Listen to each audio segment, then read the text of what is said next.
ఒకప్పుడు ఒక ఊరిలో ఇద్దరు అక్కా చెల్లెళ్ళు ఉండేవారు. అక్క పేరు కావల, చెల్లి పేరు సోదరి. ఇద్దరూ చాలా స్నేహంగా ఉండేవారు. కానీ అక్క కావల ఎప్పుడూ జాగ్రత్తగా ఆలోచించి పనులు చేసేది.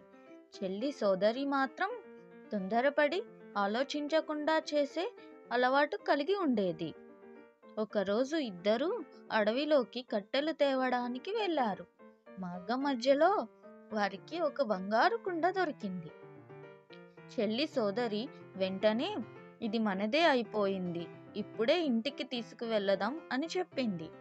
కానీ అక్క కావాలా అలా చేయకుండా ఇది ఎవరిదో అడిగి తెలుసుకుందాం, ఇతరుల ఆస్తి మనకు అవసరం లేదు అంది.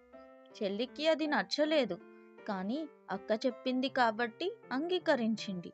వారు కుండను పక్కన పెట్టి యజమానిని వెతికారు.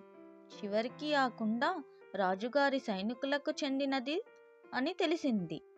నిజాయితీగా తిరిగి ఇచ్చినందుకు రాజుగారు వారిని పిలిచి, మీరు నిజాయితీగా వ్యవహరించారు, అందుకే మీకు ఈ బహుమతి అని చెప్పి బంగారు నాణేలతో వారిని గౌరవించాడు.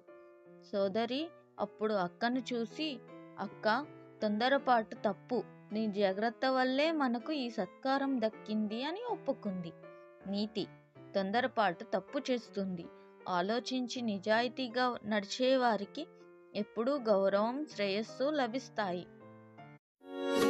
Thanks for watching. Please subscribe.